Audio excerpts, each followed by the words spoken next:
Good afternoon, everybody. My name is Thomas Lorman. I teach Central European history, including Polish history, here at the School of Slavonic and East European Studies. And it's my pleasure to welcome you to this panel, which leads us towards the end of this conference. This panel has been inspired by the Black protests, and it specifically will be looking at reproductive rights in a historical overview. Our first speaker today will be Agata Chałupnik. Dr. Chałupnik teaches at the Institute of Polish Culture at the University of Warsaw and has published a number of important works in Polish, and I'm very pleased that she'll be giving you her insights into this question today. I've asked Dr. Chałupnik to speak for 20 minutes. I'll then ask the next two speakers to speak for 20 minutes, and then I think that'll give us about 20 minutes for questions afterwards. Okay? Dr. Chałupnik, the floor is yours. In my today's presentation, I will focus on the feminist, as I would like to call it, Polish drama. But as it often happens, I have to start with a man. A famous male director, one of the most important figures in history of 20th century Polish theater, Leon Schiller, who brought the social debate about legalization of abortion to theater in his performance Cyjankali in 1930 in Teatr Miejski, the city theater in Łódź. End of 1920s and the beginning of 1930s, time of deep economical and social crisis in the world, in his theater is called Zeittheater, theater of time. Issues that appear in Schiller's performances in Zeittheater are the poverty, homelessness and joblessness, cruelty and of the war and so on.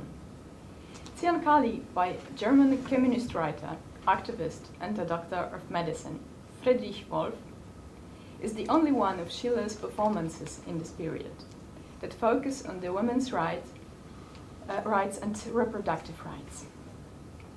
And what is very interesting, the performance strongly underlines the strong link between the private and the political.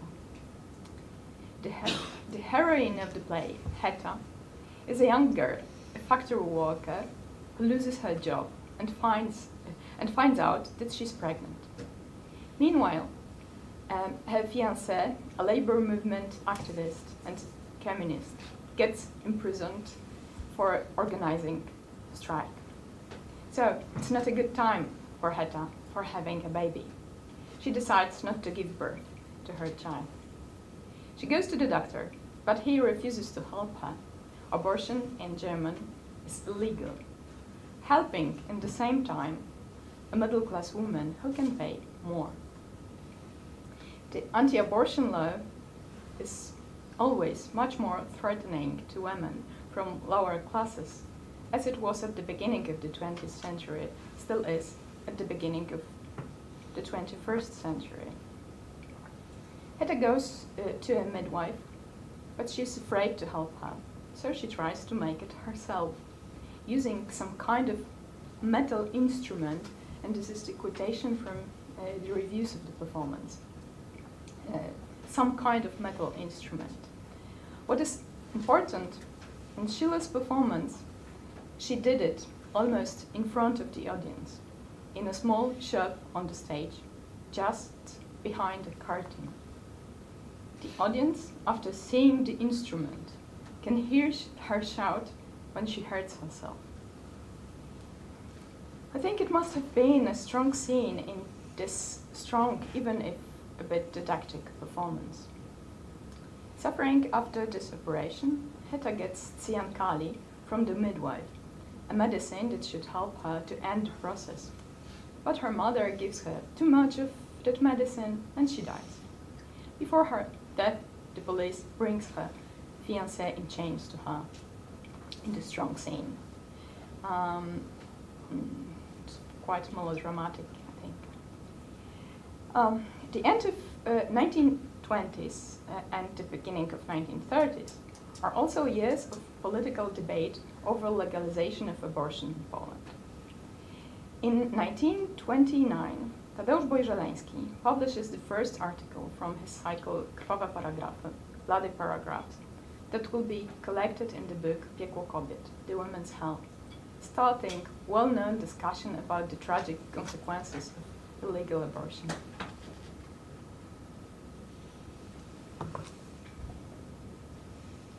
Cyankali by Leon Schiller was intended as a voice in this debate.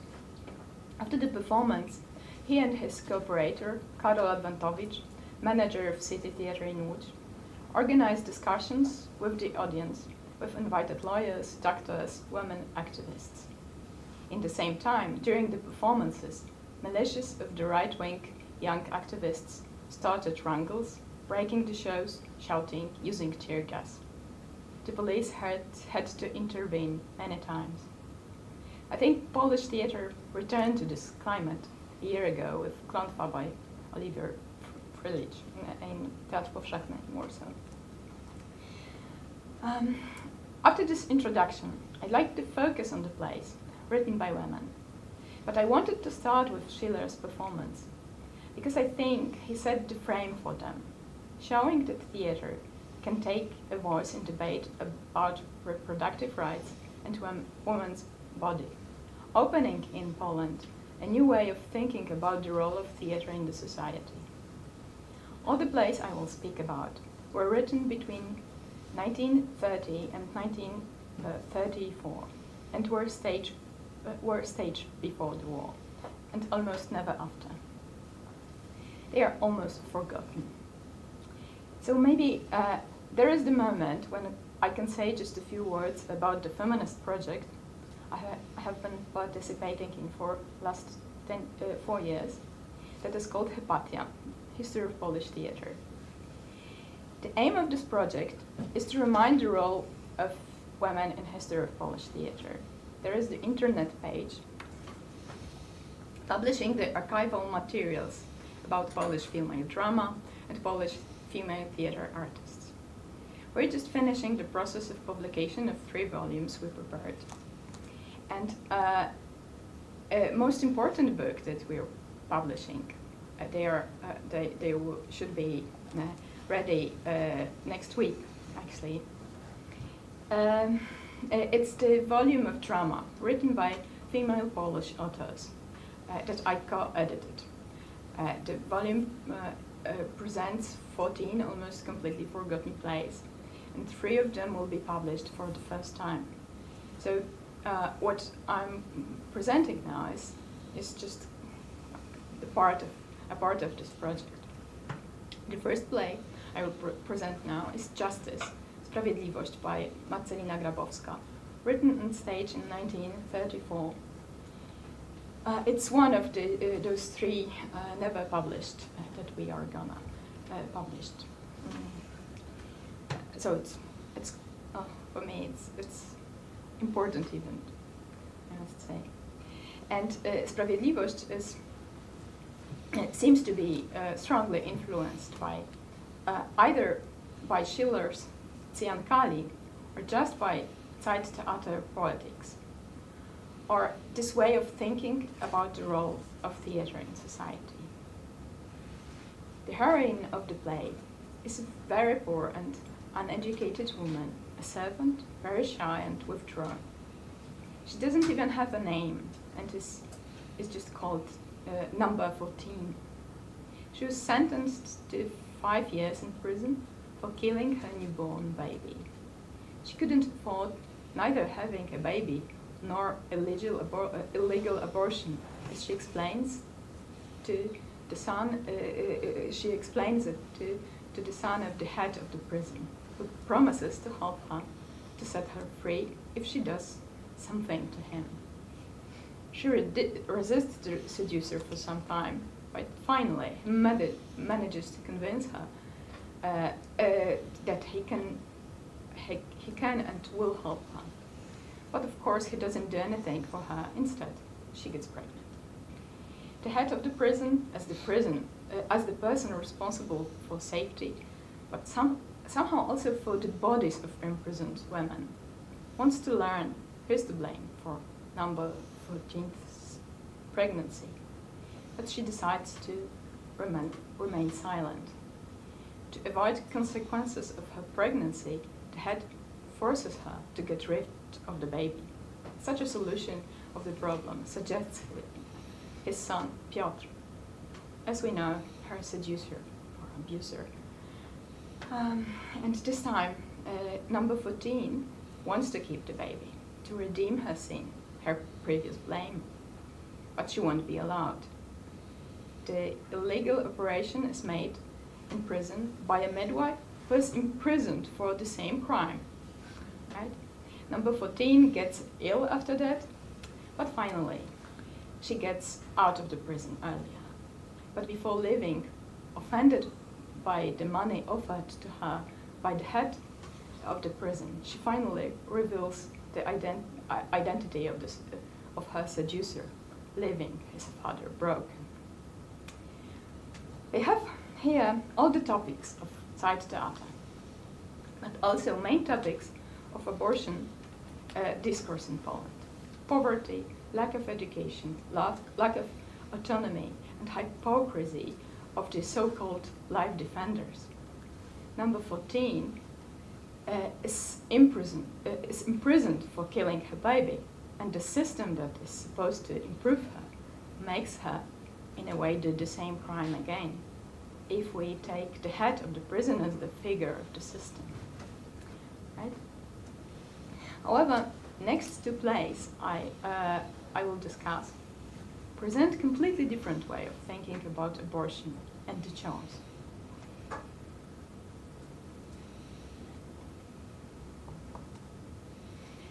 Quoted here already several times, Agnieszka Graf, almost 20 years ago, showed that losing the battle of language in Poland as women, sorry, something is wrong here. That we as women lost the debate about the language, right? Abortion. There is a baby, there is a life that she carries, but there is no space for a woman as the subject, making the choice, considering her interests, her dreams, her values, her good. So what is interesting when we read plays written before the war? It was different at the time.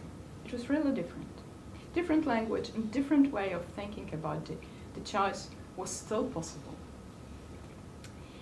The heroine of the play, The Maiden's Love, Miłość Panieńska, by Maria Kuncevičová, published and staged in 1932, Inka, young girl from a middle-class family, is the only child living with her mother and father. She studies music in a conservatoire. She's 22, and she's got her boyfriend, a son of her mother's friend, Richard. But her parents don't realize it. They treat her as a little girl. They keep telling her that she's a child and she will start to live as soon as she finishes her studies. One could say it's kind of parents' soft violence. But at the same time, she plays this game too, letting them treat her like this and living double life. She gets pregnant with Richard, and she's thinking what to do. She wants to have this baby. But she would like it to be a baby that Richard would like to have with her. But not being able to say it sincerely and openly, she's again playing a game with him, letting him know she's pregnant in a very subtle way. So subtle that she in fact lets him escape responsibility and not realize or guess what is really going on. Disappointed by his refusal, she decides not to give birth to this baby. She lies to her parents that she wants to visit her friend, but in reality she goes to the private, quite luxurious clinic where she has abortion under narcosis. After that, the private nurse takes care of her, but Richard, to whom she finally decides to write about her decision, will not come to visit her. 10 days after, she comes back home, she breaks up with Richard, and tries to reveal the truth to her parents. But they just don't want to hear the truth. We realize that it's quite possible that her mother also some years ago terminated her pregnancy, but both of the secrets remain untold. There is striking lack of communication in this family between parents and child, between parents themselves, between mother and daughter. The next play, Mrówki, The Ants, by a famous Polish poet, Maria Pawlikowska-Jasnorzewska, were staged in 1936, but was written probably in 1932. So it is still a time of debate about legalization of abortion. Main character, Gina, is the young wife of the entomologist who makes the research of the social life of the ants. The couple is preparing to the long scientific journey to Africa. Meanwhile, Gina finds out that she's pregnant. She tells she tells her best friend that she's not going to have this baby because she wants to go with her husband to Africa. It is her dream, her need, her chance. But it is also the question of her marriage. She wants to go there.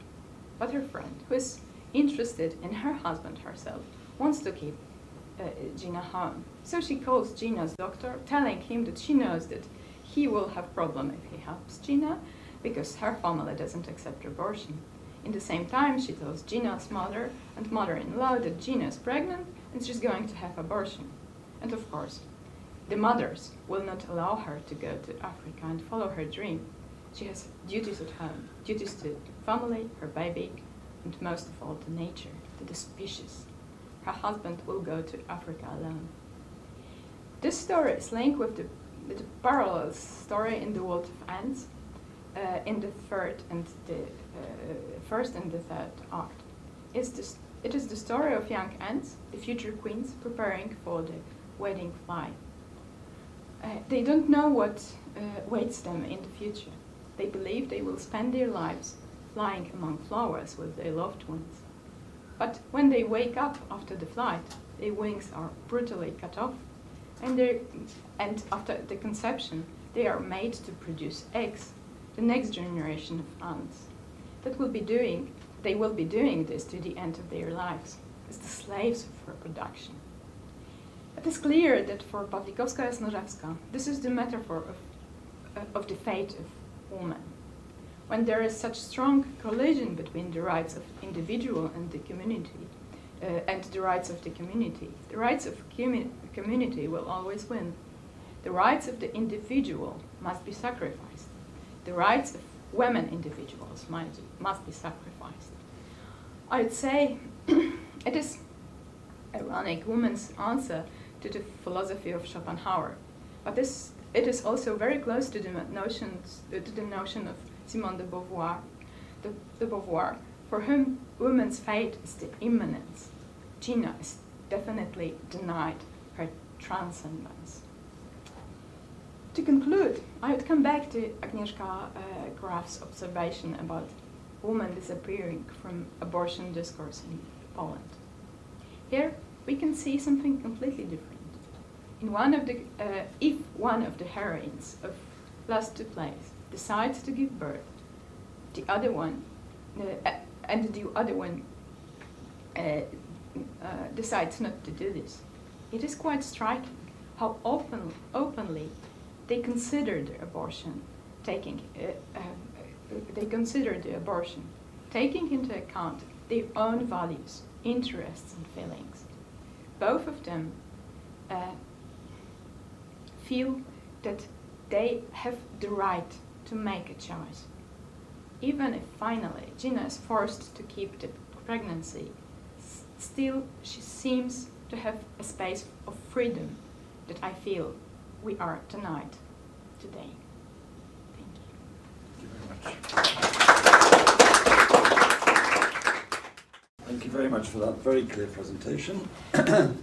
Our second speaker today is Katarzyna Zielińska, who is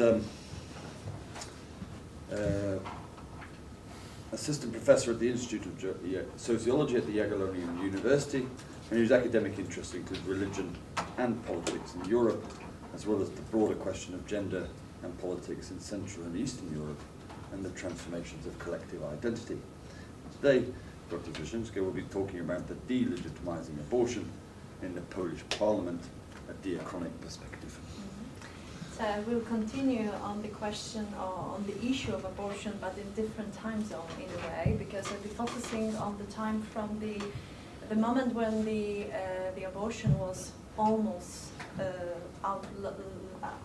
made illegal in Poland, or seriously restricted the access to abortion, up to the 2016 when we had the recent discussion and recent attempts to ban abortion completely in Poland.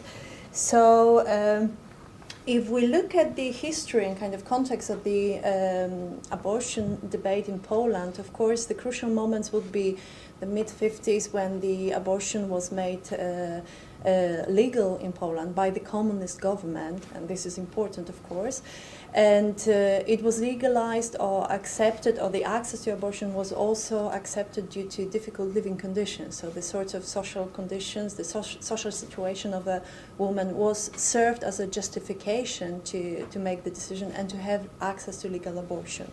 The first attempt to restrict the abortion or to change this communist liberalization start to occur in the late 1980s, and the Roman Catholic Church played a very important role in that, because it was basically the bishops who were drafting the first drafts of bills aiming to limit the access to abortion.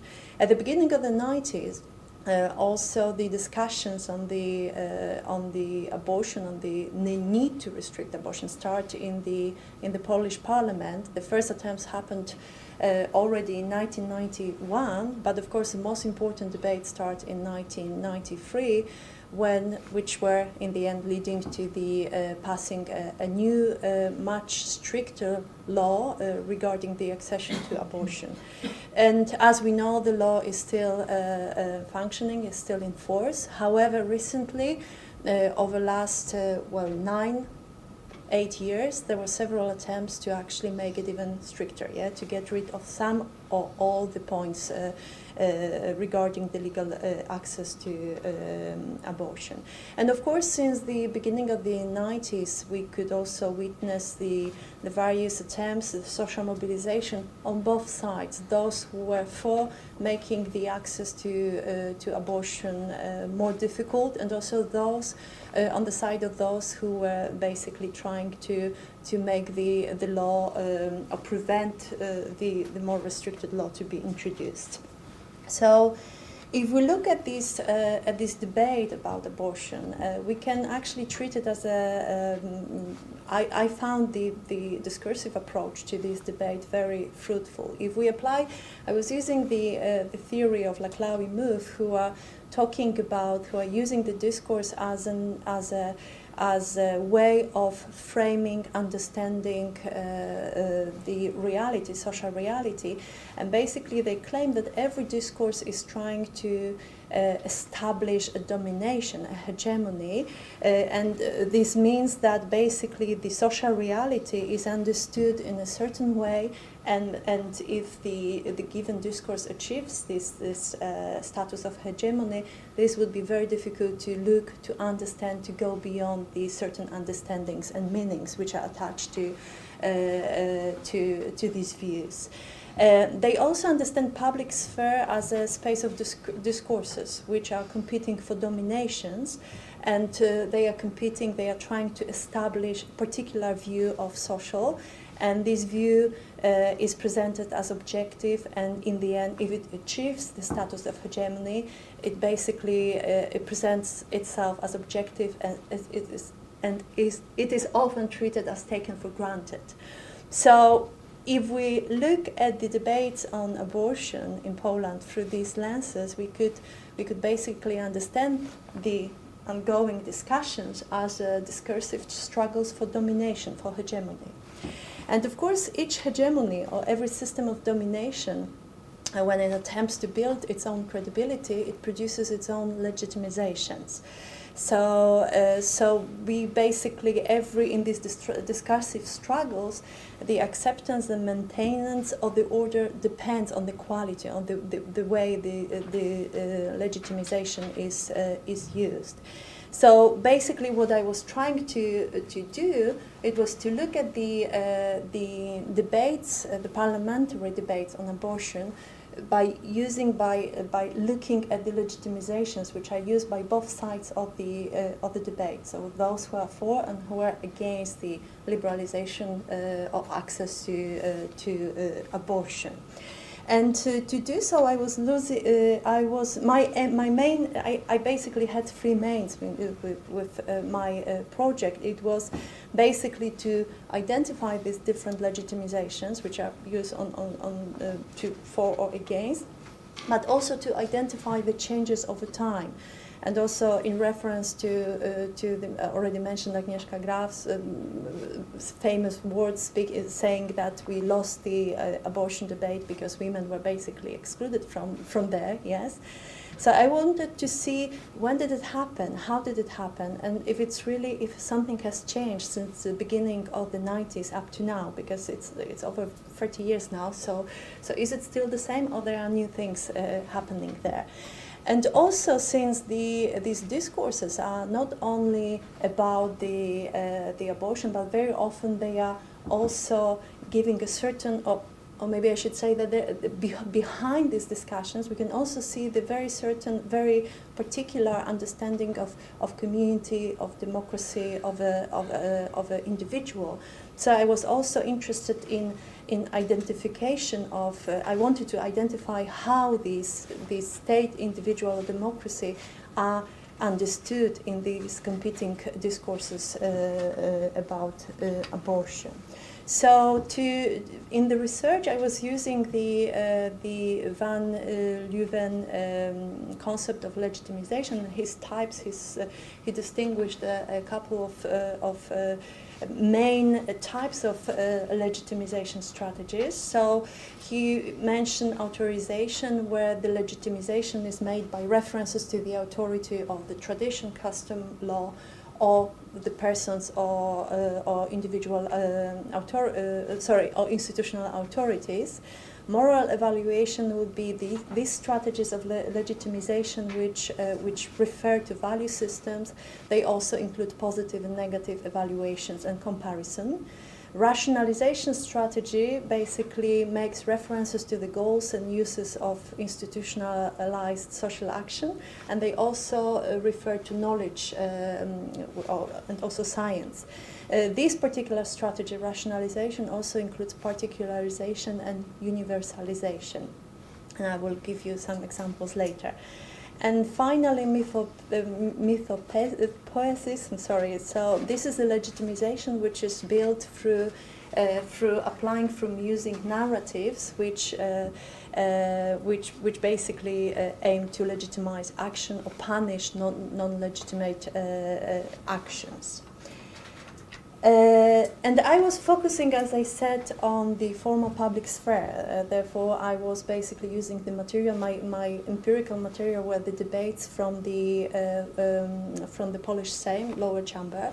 And of course, it has certain limitations because obviously this is a part of the public sphere. However, as various scholars dealing with parliamentary discourse claim, this is also this part of the public sphere where the certain main narratives find reflection, and also vice versa, they impact the discussion. And it was very much visible even recently when basically the protests, the black protests were stirred by the discussion, by what was happening in the Sejm. So it was very well proving the point that it is important maybe and worth to look at this particular sphere of the public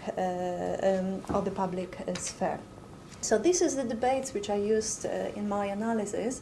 So it also, if we look at the dates, it also shows very clearly that since 2011, it starts in 2009, but especially from 2011, we have a kind of, a huge mobilization to not only on the streets, but actually to change the existing law in the direction of either imposing more restrictive law or liberalization.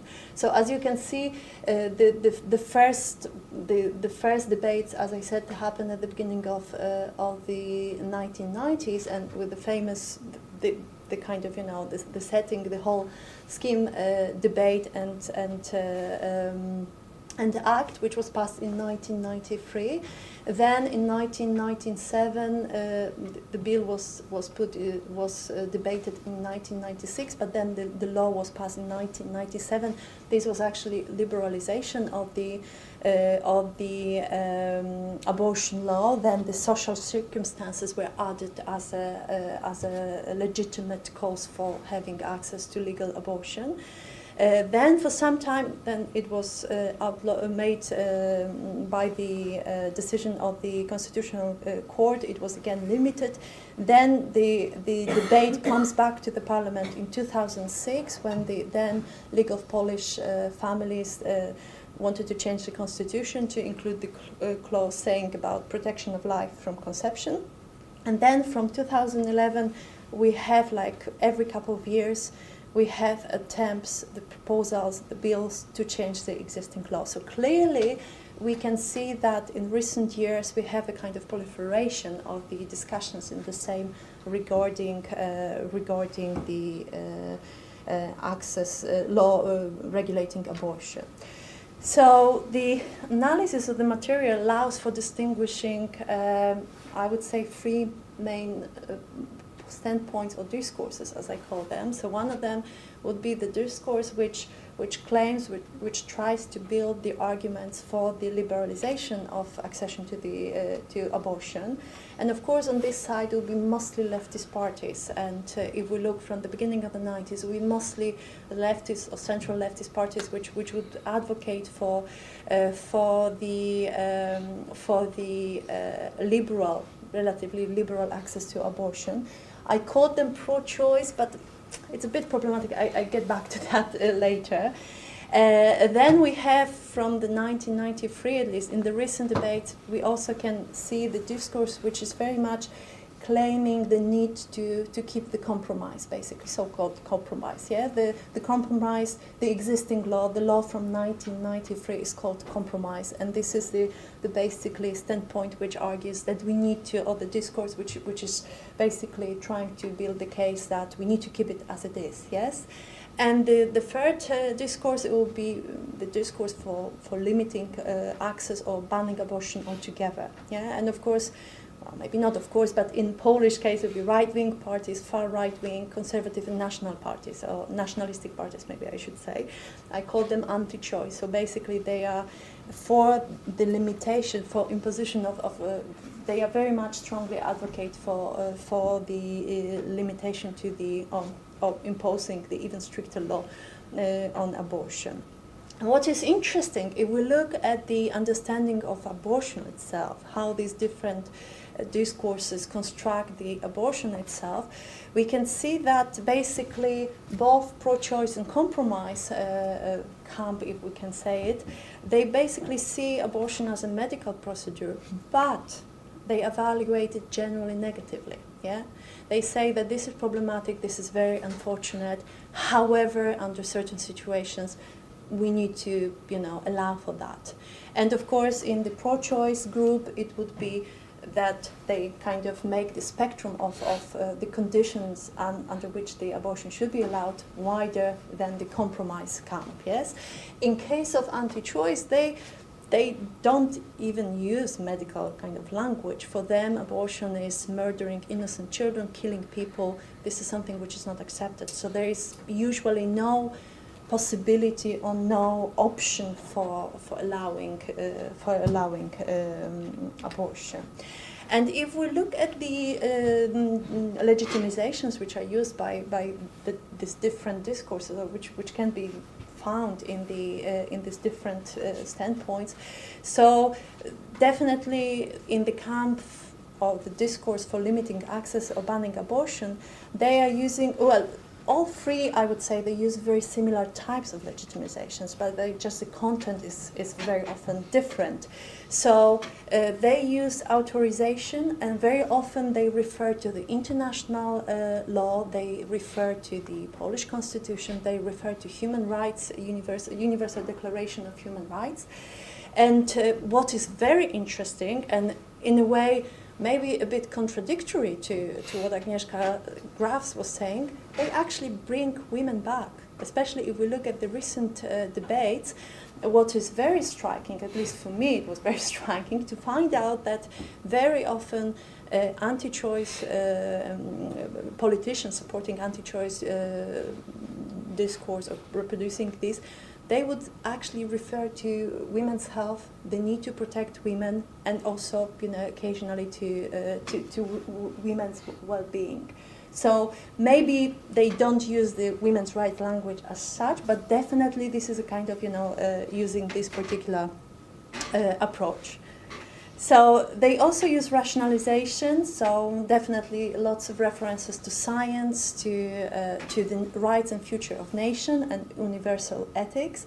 They very often link abortion with communism or with Nazism, so obviously it's also constructing the supporters of the right to abortion or access to abortion in the same, they link it with the same camps.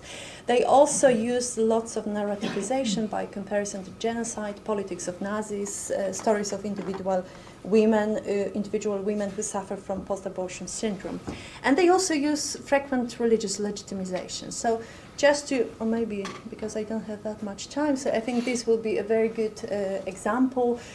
From 2015, Lydia Godek, who was presenting the petitioner committee in the Sejm. So she refers to fundamental human rights, Universal Declaration of Human Rights. She also uses the European Convention of Human Rights, the Polish Constitution. Then she speaks about the state running discriminatory policies against the people with disabilities at the early stage of life. Yeah, so we definitely have here the language of human rights. So if we look at this compromise discourse sustaining the existing law, this is something also very interesting. So they are basically referring to the majority of the society who is supporting the existing law, including the believers, and also, which of course is not true, but this is how they constructed the argument, they were saying that this is something which is accepted by the church. So it also shows the majority, and the majority very often understood as a Catholic majority. So this is something which aims to legitimize their point of view. And then we have the discourse for liberalization. So here it will be, again, very similarly, international documents, human rights, women's rights. There will be a positive comparison with Europe, that we need to be progressive, we shouldn't be backward in comparison to other European countries. Also scientific knowledge, data, they will be also referring to the social conditions that, and especially it was particularly visible at the beginning of the 90s, that the situation in the country is very difficult. We cannot really impose this additional burden on women.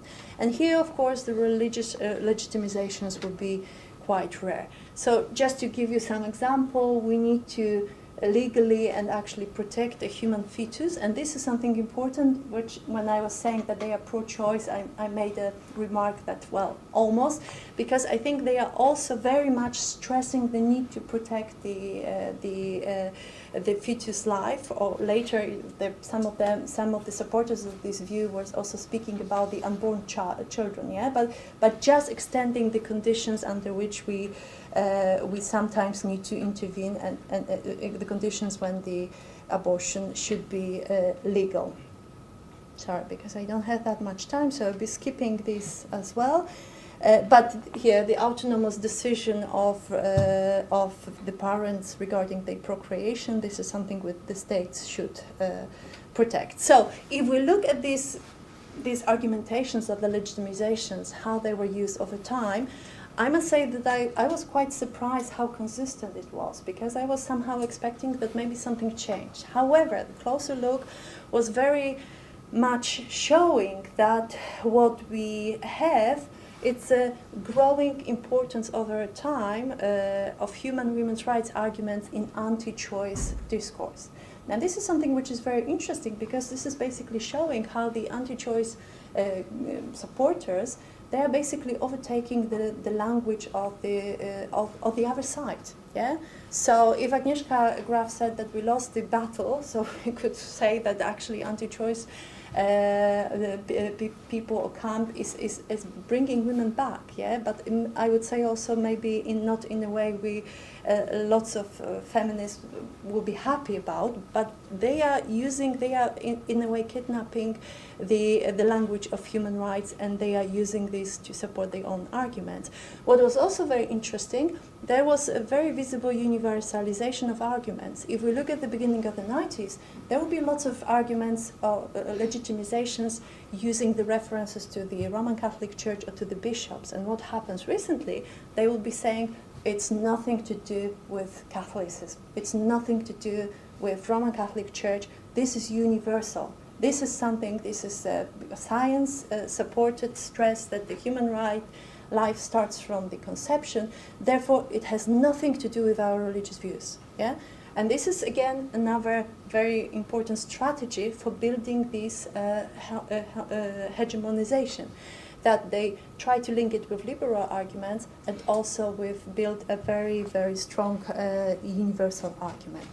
And the last one, if we look at this understanding of state, individual, and democracy, we can clearly also see that behind these arguments, behind these argumentations, behind these discourses competing for domination, we basically have a completely different understanding of what state, what's the role of the state, what's the kind of relation between the state individual, and also the understanding of democracy. So pro-choice discourse, they would stress that the state needs to be secular, and therefore we cannot organize, we cannot impose or build the law in relation or based on the religious views.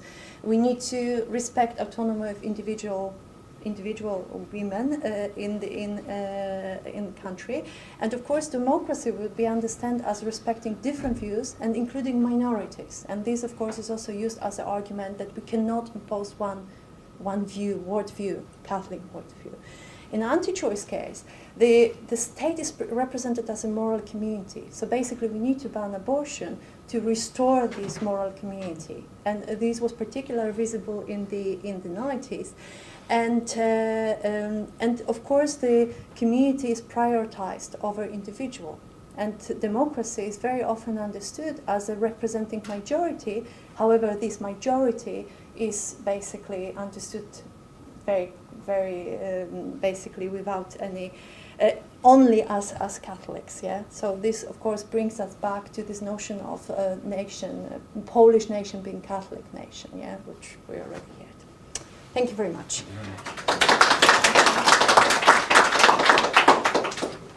Our final speaker today is Carolin, who recently graduated from the University of Tübingen and is now studying for a master's degree at the St. Antony's College in Oxford. I'm very happy to know that she'll be coming to study with us at CEAS next year. Carolin today will be talking about the mobilization of Europe, in inverted commas, by Polish women's rights activists, a case study of reproductive rights. Yeah, so thanks for having me.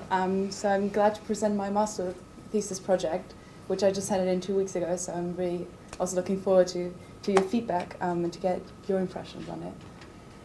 So I looked at the mobilization of Europe since the Black Protest. So first to speak about my research project. The Black Protest identified as a critical juncture for a new generation of feminists.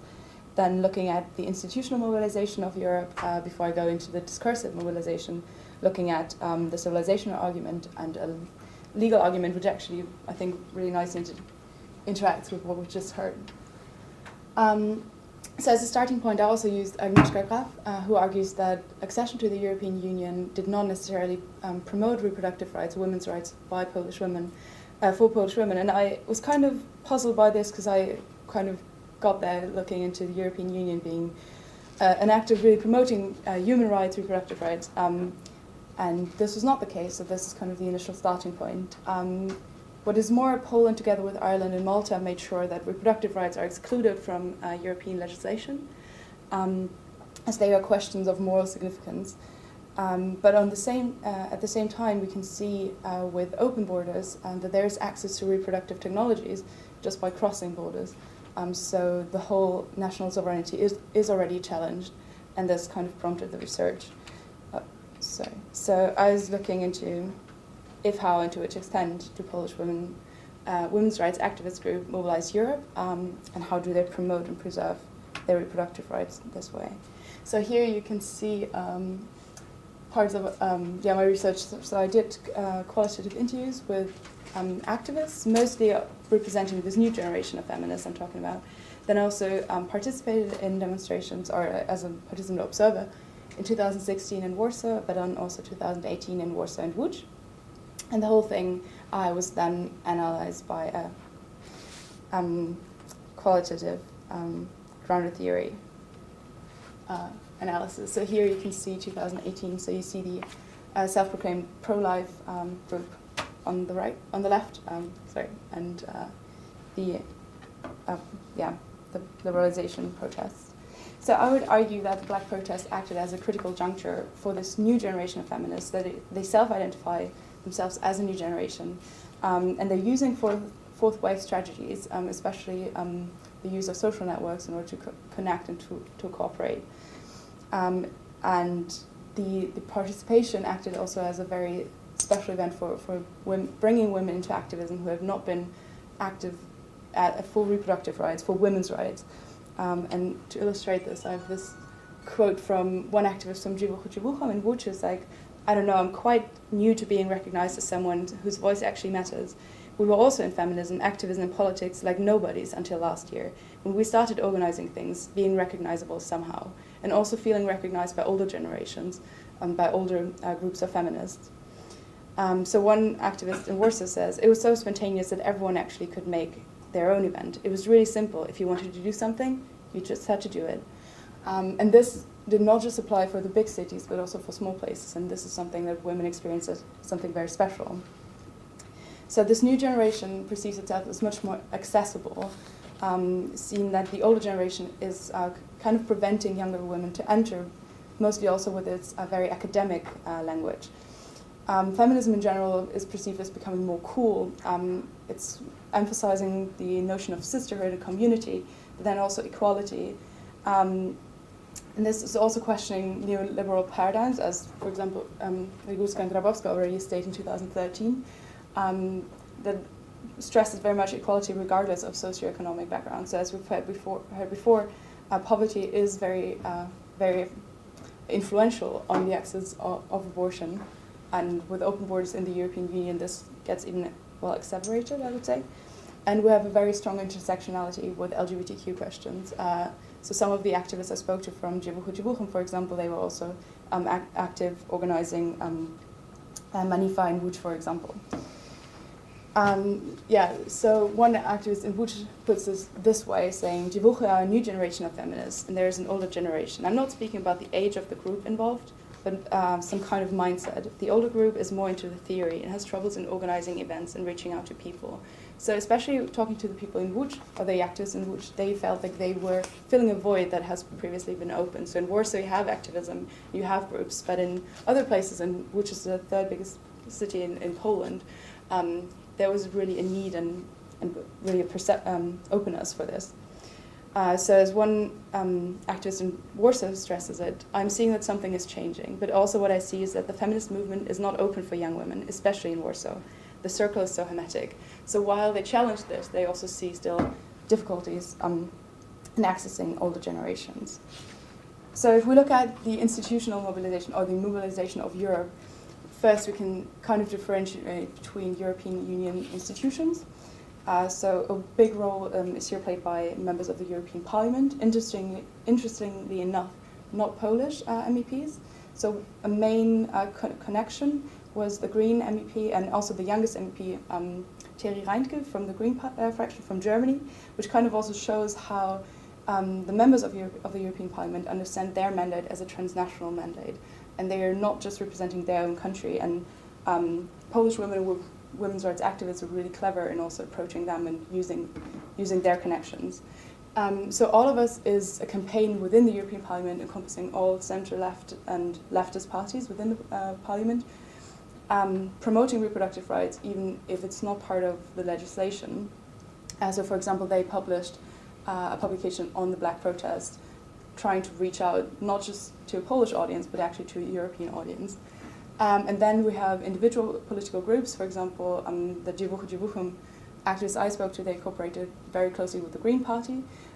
They would organize forums where civic activists could come together, work on a European strategy on reproductive rights, also on environmental issues, but also creating platforms for them and providing training in how to become a social change maker.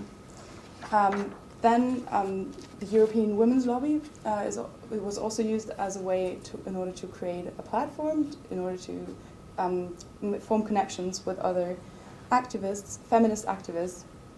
And the same can be said about WeMove.eu, which was a crowdfunding project for Polish women's rights activists that enabled Dziewuchy, for example, to have a national meeting of all the regional groups. And then we also have our groups like Ciocia Basia, which is an organization in Berlin that enables Polish women to have abortions in Germany, or Women on Waves, which was an initiative bringing in abortion pills into Poland, again using the open borders within the European Union. If we move to the discursive mobilization, we can see that Europe is used as a point of reference that's kind of used to construct normality and also kind of signifies the minimum of reproductive standards. So Poland is perceived as a country within the heart of Europe that's representing, or should be representing, a modern 21st century country in the heart of Europe, and that's also able to provide reproductive standards.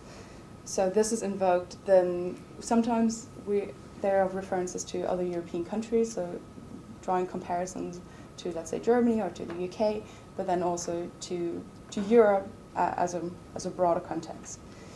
And what's also happening in cooperation with other civic groups, for example, with the Committee of Defense for Democracy, is that Europe is also invoked also in the demonstrations as a common denominator against the government and their policies. So it's kind of rallying against this Eurosceptic government. So one activist in Łódź puts this into, so we have very strict abortion laws, very strict laws, and not much support for women. But then everything which is trying to push it to more European standards seems radical. And then referring to the actual cases of legal abortion in Poland, one activist reported, and I cannot imagine these kind of things happening in Poland in the 21st century in Europe, like almost in the center of Europe. I just cannot believe it. Yeah, and then if we go to the legal argument, I think for you this must all be very familiar. So the backbone of the argument is seen that women's rights are human rights, and then reproductive rights are understood as women's rights, but the full extent to which this actually covers abortion is still contested.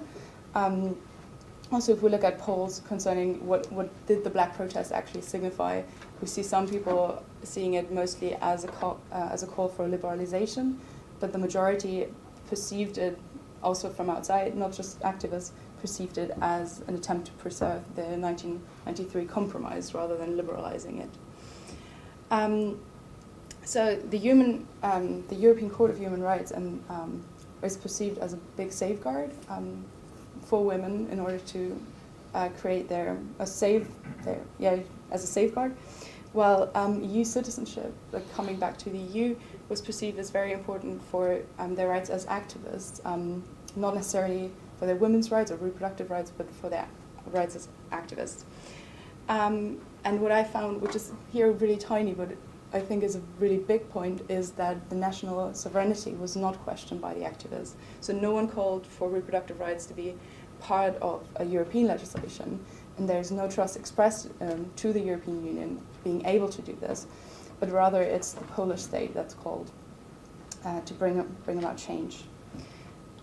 So this is nicely captured by this Dziewuchy activist who says, the thing is that we really need some kind of support from the EU's institutions. But I don't think there's any opportunity for the EU to control the situation, because it's more, I think it's a matter of national parliament and so on. So I think they're just tied. They have their hands tied, they don't have any solution for that. So there's also this lack of trust in the EU's capabilities. And another activist puts it this way: we need to educate ourselves. I think right now it's not a place for the work for the EU, it's a place for grassroots work. It's a place for us to get educated, to know our own rights. Yeah. So in a conclusion, I would say there is a manifold, multi-layered mobilization. There's a young generation of feminists that really got a boost from the Black protests. There's more trust expressed into Europe as a concept rather than the European Union as an institution to instigate change. And it's the Polish state that's seen responsible there. And there are clever initiatives and cooperations with other young feminists in other countries. There was strong cooperation, for example, with Irish women. But nevertheless, it's the Polish state. So I would give that up to discussions whether we can actually see there is a new model of feminism going on in Poland, kind of ending this historical overview. Thank you very much. Can I invite the all of both the other panelists to come to the front?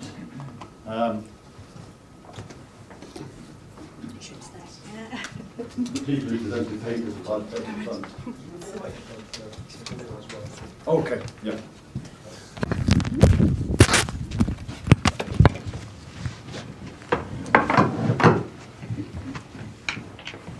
So thank you to all three of the presenters for clear and fluid presentations that impressively stayed within the agreed time limit, which gives us plenty of opportunity for questions. I'd also like to compliment all three of the presenters on the fact that they're talking not in their native language, and yet they gave presentations which were absolutely first class in terms of getting the point across, and I'm sure stimulating some valuable discussion. So what I'd like to do is follow the format as it appears to be a norm of collecting a few questions, which perhaps then will be, I'll invite the different panelists to answer. So if you have a question specifically for an individual presenter or a question more generally for the entire panel, please feel free to put your hand up. And could I ask you to introduce yourself before you put the actual question? So who would like to start us off? Yeah, can I pass you the microphone? Yeah, sure. Hello, Richard Moore from CEAS. So I thought it was very interesting that, Carolin, that you said there was sort of solidarity between the LGBT movement and the feminist movement, which I can see from a social movement perspective is good. But sort of when it comes to sort of reproductive rights, does that not sort of make them an easy target from sort of opponents to sort of be dismissed, given that, you know, gays and lesbians, this isn't an issue that sort of most gays and lesbians have to sort of deal with? Thank you. And another question? Yes. Hi, I'm Olga Franczak from the University of Surrey. I have a question for Katarzyna. Thank you so much for the presentation. I found it very interesting. My question would be whether maybe I missed out in your presentation. Were you looking just as plenary sessions when it comes to, or like which kind of like statements were you taking into the consideration? And I really liked your kind of like strategies of like evaluation. Did you and how you kind of like divided them? And did you find any of them to be particularly dominant in each of the groups? And I would really like to know whether your article was published anywhere, because I really would like to read it. Thank you. Thank you. And can we collect one more question? Or maybe that's enough for the moment. So if I just ask you to speak into the microphone and... So thank you very much for this question. It was striking, but I think at least as I perceived it, and what they reported, for example, concerning the turnout by the Manifa in Wood, was that actually it was rather perceived that the feminist groups kind of boosted the LGBTQ movements there, rather than probably the other way around. There was some interpersonal connections there with like the biographies of the activists, kind of combining them. I see the point, and I see the difficulty there with just like undermining the feminist movement, making them an easy target. However, the people that actually protest very strongly, they go very heavily against the church and against the influence of the church. And I think this is something that rallies them. So probably they're on the same page there, already being rejected. So I think it's kind of probably they might as well, because they're already a target. If that answers your question. I guess we can keep it here. Thank you for the question. Yeah, I think I didn't mention that, but it was these were plenary sessions. Yeah, because it was also in line with the argument that these are more visible. They are often commented in mass media, so they may have an impact on the wider public sphere, the wider debates in the public sphere. And regarding the evaluation, I can't say right now what was the most kind of often, but I think Europe, just to link it with your presentation, I think Europe was a particularly interesting case, because on the one hand, those who were advocating for making the law stricter, they would say that we need to be different. We need to show Europe the real civilization of life, for example. We need to set an example for them. Yeah. So of course, in line with the kind of narrative that Poland has a mission to change, to re-Christianize Europe, and so on. Yeah, or to kind of establish the proper ethics there, or morality there.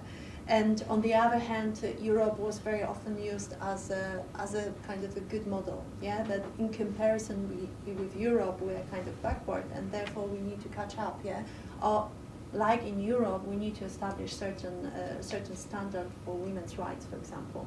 So I think Europe was particularly interesting in this regard. There were also comparisons to, but this was rather in narrativization.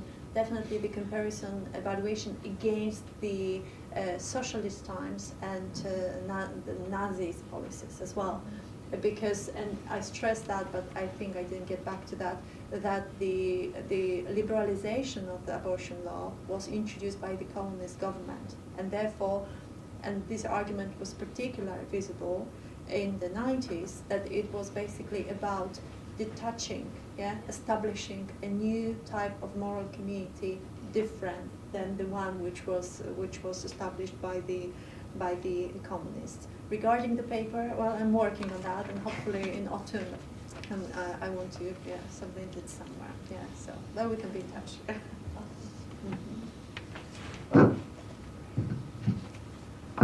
Thank you very much. And do we have any further questions? Yes, please.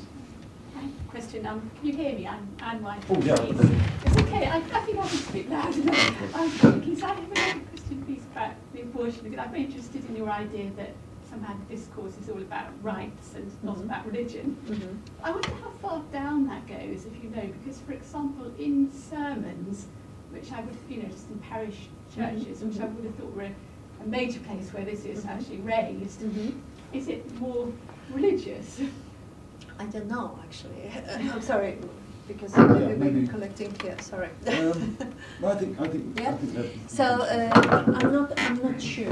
Definitely, this is also visible in the documents of the bishops, the letters which they send. Ania Szwed, she was also presenting. We also wrote a paper on that, and it was very clear that the bishops are also very much using the language of rights. And I remember recently, in 2018, after the debate in the parliament, they were saying publicly, bishops were saying, thank you very much to parliamentarians for keeping, supporting, protecting the right to life. Yeah, so it wasn't, again, didn't say that this is something because God says that, but it just because this is the right to life is the basic and fundamental human right. And this is why they should protect it. So I think but it depends also on the audience. Yeah, this was parliamentary debate, so it's also specific. Please. Yeah, but I wanted just to throw in, but at the same time, the grassroots as a voice expressed, I think, on the 10th, yes, in Krakow, said that this is to be done because we have Jesus' mandate. Right. So there is this need for the religious language to be kind of taken into consideration, and this is done by the right-wing activists. So, Yeah, I'm definitely not saying that it's not there at all. Yeah, and again, I stress that this is a particular sphere of public part of public sphere. Yeah, but definitely. This was very fascinating to me, that they basically kind of very often claim that they detach. It's nothing to do with Catholicism. It's universal. Yeah. So this is something which shows a certain maybe transformation of these. Thank you. Yes, please. If I can have a second one. Sorry, I missed the beginning of your talk. I was in a management committee. But the Irish sort of example, I mean, they were always sort of parallel for a long time, and now Ireland has fallen. Sort of what impact? I mean, it's sort of very early days, but sort of what way has this sort of appeared in sort of discussions, perhaps in sort of feminist circles? Well, I mean, that could be for sort of either of you. I guess, yeah. Would you like? So I just know from the corporations, more on like the grassroots level, that there was a very strong interaction with Irish feminists. But it was always, so Ireland was kind of seen as, the Catholic country, that's like in Western Europe, so, but nevertheless, the difference was stressed more than anything else, and especially the marriage equality in Ireland was kind of seen as a sign already, like, we've lost Ireland, or well, let's say not we, because the feminists in Poland, of course, they want, they support this, but it's rather like, they're already fighting a much less intense battle because we see that they're on the right direction there, and the church doesn't have much influence anymore. So I think there was already a big leap with the marriage equality there. Maybe that's. No, definitely it's very difficult to say if the impact is there so far. But the situation was also different because I think the church lost the authority in Ireland already due to, all the scandals and everything. We haven't seen anything like that in Poland. And of course now, when I'm stressing that in terms of discursive constructions, religion may be less present there, I'm not saying that the kind of connections between the church and politics are weaker, because these are still very, very, very strong. And of course, the current party, they are in a way in a difficult position, because when they used to be in the opposition, they were all the time for introducing much more restricted law or banning abortion altogether. They were always on the side of the pro-life, and now, what was going on and the reactions of the government to the protests clearly showed that they didn't want to touch it, as it was the case but the pressures are going from below, so we'll see. And very interesting development in Poland within the also the black movement or black marches. It's the anti-clerical kind of dimension, which is something absolutely new. The extent is absolutely new, that the women occupying the bishops' houses or however you call it, I'm sorry. So they're protesting there against the involvement of the church in the public sphere and the politics. This was something definitely new, very, very new, I would say, at least the extent of this. So I mean, even if they're using the language of universal, I mean, the fact that another country has gone sort of completely different way, I mean, that may undermine that rhetoric. We'll see. We'll see. Hopefully, yes. I wonder if I could take the opportunity to ask a question to Dr. Chałupnik about your interesting presentation on the plays that you're looking at. And I was curious about these plays which you mentioned had been forgotten to a large extent, and why that was the case. Was it the subject matter, which at least in your telling sounded better than some of the plays which are popular in London at the moment. Certainly the first one seemed particularly striking. Or was it or is it that actually the quality of the writing is a problem? And as a follow-up to that, did you also come across plays which were anti-abortion? In other words, were there writers who were using the theatre to condemn abortion, or simply was their response simply to not talk about the issue? Yeah, that's a very good question. Thank you. Well, and I think it's quite difficult to say why they are forgotten, because it's unclear for me, because I think they are quite good, maybe. It has something to do with, I would say, the narrative of Polish theatre, right? Like mainstream narrative is very much focused on something what Maria Janion called the romantic paradigm. Uh-huh. So it's the question of nation and national identity, the political, but in the narrow sense of the word, like fighting for freedom and this kind of tradition. And it is so those plays they were written in the 30s, and they are just they were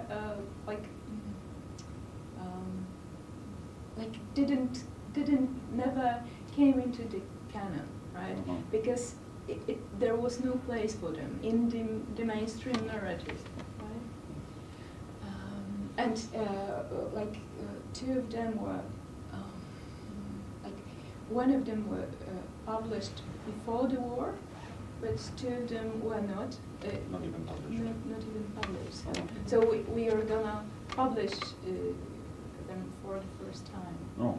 So we hope it will change something, because we wanted to choosing the place for this volume I mentioned. We were thinking about plays that are somehow that can be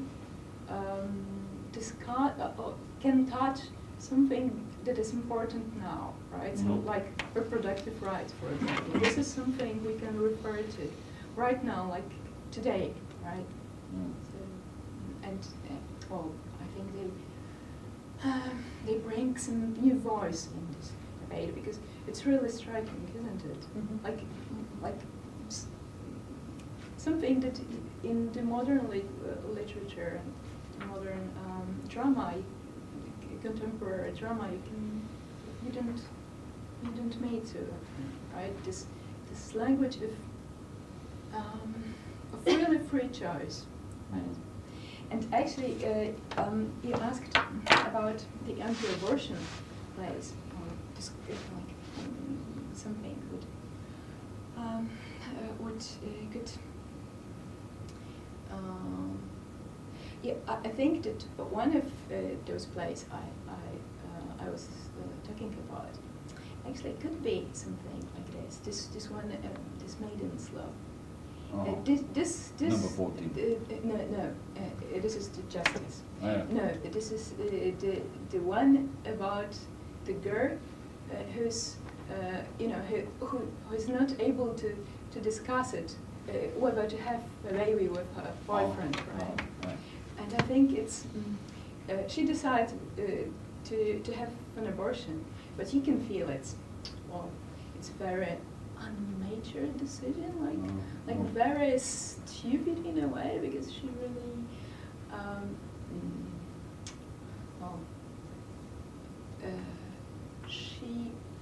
I wouldn't say that she's a conscious character, right? Conscious personality. She's just a girl yeah, and not really knowing, you know, just not mature enough to be mother, to be a wife.